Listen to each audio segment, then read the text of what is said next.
The Auditor General has been ordered by the Supreme Court to commence the process of surcharging any person who is found to have misappropriated public funds in their reports. The court also recommended criminal prosecution where applicable. The Supreme Court reached this decision after a pressure group, Occupy Ghana, instituted an action against the Auditor General for failing to do so thus far. Joy News' Joseph Akablé was in court and now reports. The group initiated the action sometime in June 2016. Now, this was after they had had a series of engagements with the Office of the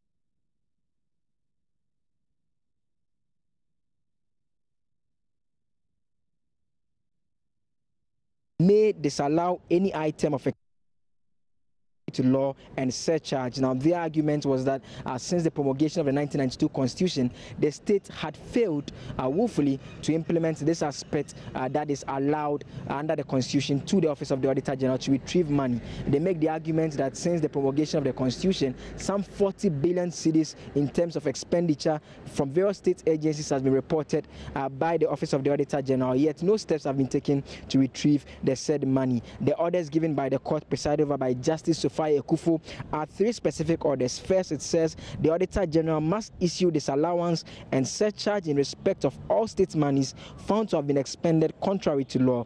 Secondly, the Auditor General must take steps to recover all amounts lost to the state, and this covers private persons. And third, the Attorney General, I must say, must ensure enforcement of the orders, including criminal prosecution where necessary. And that was the decision given by the 7-member panel presided over by Justice Sophia Ekufu. Reporting for Joy News, Joseph Akablé, Supreme Court, Accra. And still on legal matters, an Accra Circuit Court has admitted to bail 2 Russians and 2 Ukrainians standing trial for allegedly engaging in illegal mining. They were picked up in the Ashanti region during the Lands and Natural Resources Minister's tour of some mining areas. Justice Tano said the court was inclined to grant the request since they had indicated their willingness to comply with the court's orders. There's more in this report by court correspondent, again, Joseph Akablé. It was indeed good news for the 2 Ukrainians and 2 Russians granted bail by Justice Tano. They had essentially argued that they were willing to comply with the court if the application was granted. Justice Tano, in delivering his ruling, said the court was inclined to grant the request because they had indicated they will comply with the court. Again, they are required to provide for the court their passports, which they are to make available to the registrar. They are also supposed to report to the CID handling this particular case once in every 2 weeks, apart from the fact that the bail itself is to the tune of 200,000 cedis. A hearing of the matter continues on July 11. For Joy News, Joseph Akablé, Accra Circuit Court. And the Tema Regional Police Command says it is going all out for every member left in the robbery gang led by Alhassan Adams, popularly known as Dogo America, who was shot dead Tuesday. The deceased was the commander of a 60-armed, trigger-happy land guards who have terrorized residents within the region. The ringleader is believed to be behind the shooting of Constable Michael Poi Monday night while he was on his way to prepare for patrols. The death of Constable Michael Poi was preceded by a shootout between Dogo's camp and the police last week Thursday, resulting in the death of a member of the gang at Community 9 in Tema. However, a swift investigation and intelligence gathered Tuesday led the police to a meeting point for the suspected robbers at Ashaiman, Washington, and subsequently to Dogo's residence. At a media briefing, the Tema Region Commander, DCOP George Tofor, said Dogo America had been on police wanted list for years for other crimes. Police pick up 4 suspects within the premises to assist investigations. The following items were also picked from the scene: 1 AK-47 rifle, 2 SMG rifles, a dagger, a machete, a pair of pliers, 2 screwdrivers, and 12 rounds of live ammunition. Preliminary investigation have revealed the following. Dogo America commanded at least 60 usually armed, trigger-happy land gas. He is believed to have a stockpile of arms and ammunition, some of which had earlier been retrieved and at CID headquarters, Accra. On July 30th, 2015, 2 AK-47 rifles and ammunition concealed in a sack were retrieved by the police team from one of his hideouts at Doyum. Meanwhile, DCOP Judge Tofor is urging the public to continuously furnish the police with vital information on the activities of criminals, especially in their communities. The case is currently pending before court in Accra. In November 2016, 8 weapons were retrieved from him at his block factory at Bichili. The police administration wishes to use this opportunity to assure the people of Ghana, particularly residents of Tema and its environs, that it will not relent on its efforts to make the metropolis safe for law-abiding citizens. Strategies are being outlined to pursue the members of the gang. The public is therefore urged to partner with the police by volunteering information. You can report any nearest police. You can report to any nearest police station or call the number on 1855 191 or 03032022936. Meanwhile, the Minister for the Interior, Ambrose Derry, says his outfit will take a second look at the 5,000 Ghana cedis package for police officers who die in the line of duty.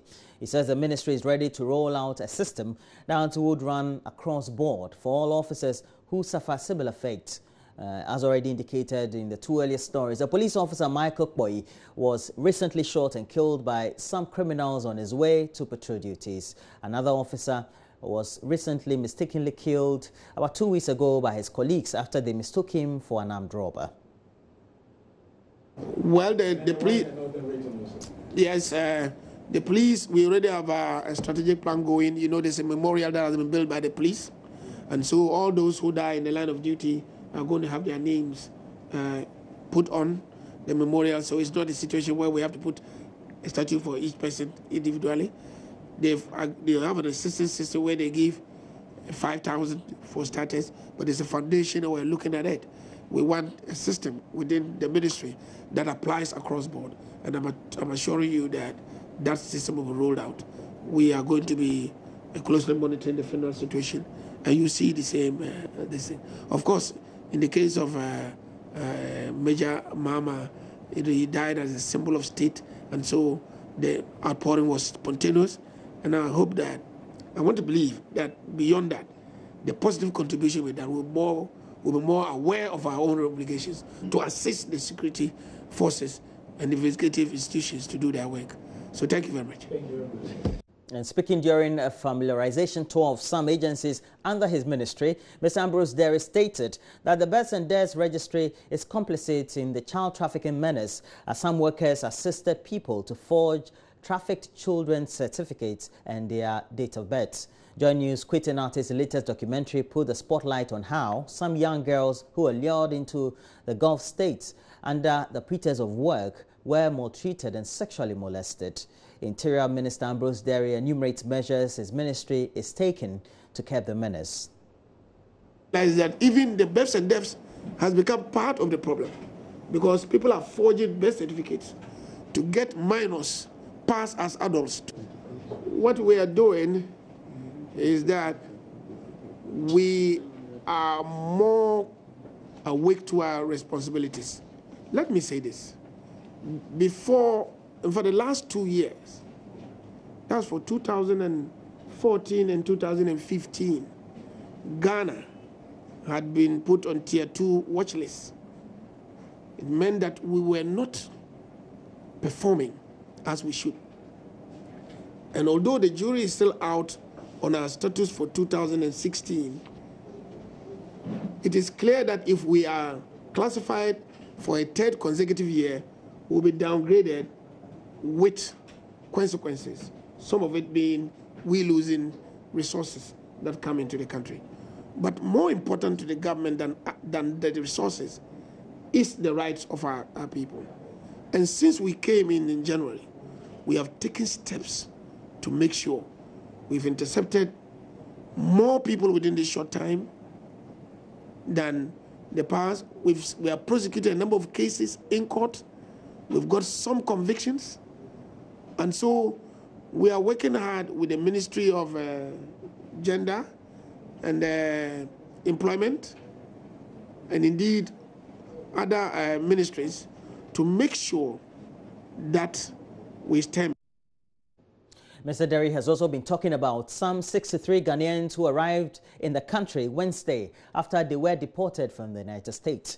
The U.S. Ambassador Robert Jackson some months ago hinted of the deportation of some Ghanaians illegally living in the U.S. Mr. Derry says immigration and police officers will be meeting them for an interview and later decide on the position to take on the subject.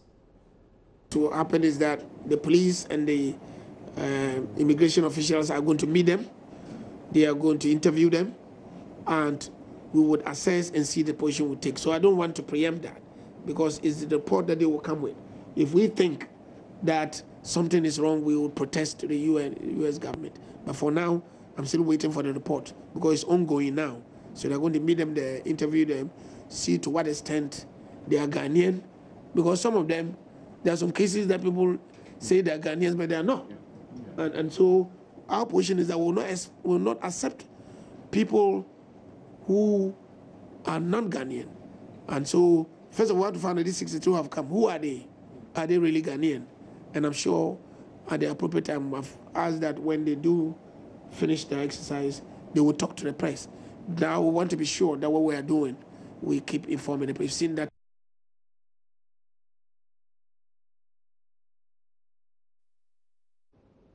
And contrary to report that the 63 Ghanaian males deported from the U.S. were illegally resident in that country, Joy News checks has since revealed that a number of them had legal status and were only deported after being indicted of theft and drug offenses.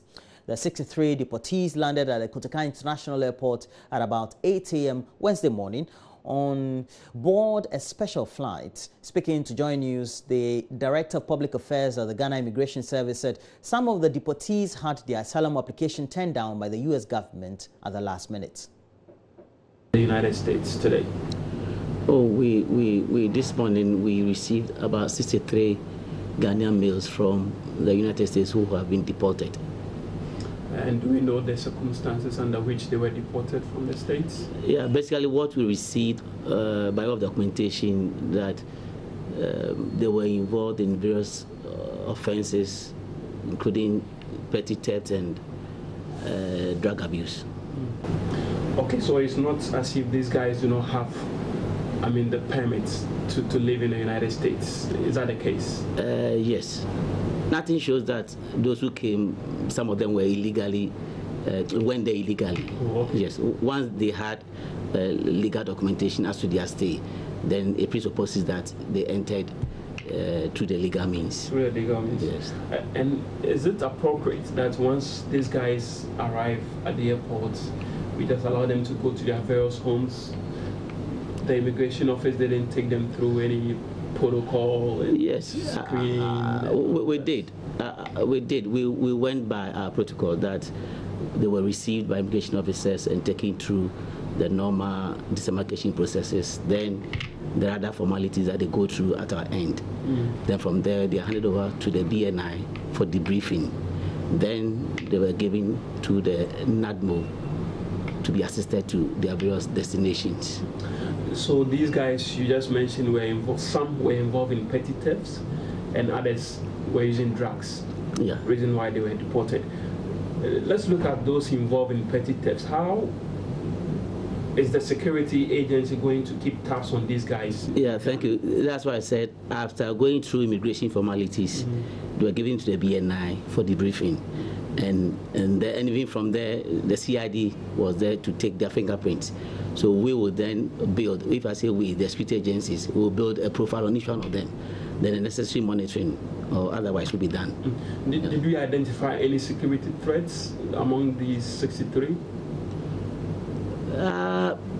By the offenses, yes, we can hold them as threats and take the necessary precautions through the formalities that we took them through to ensure that they are monitored.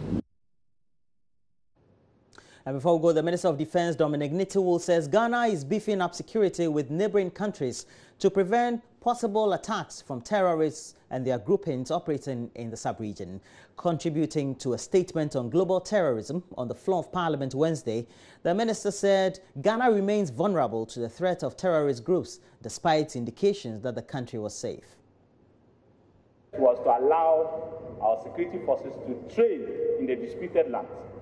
And we are going to continue with that process to ensure that at least the security people, the army in particular, are there and can respond to whatever will come out of the area in any future event that something happens.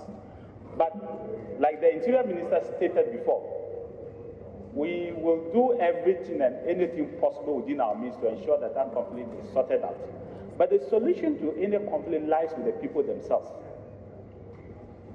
It is the people themselves who must say that for the sake of our children and our grandchildren, yet unborn and born, we must stop the conflict, nothing else.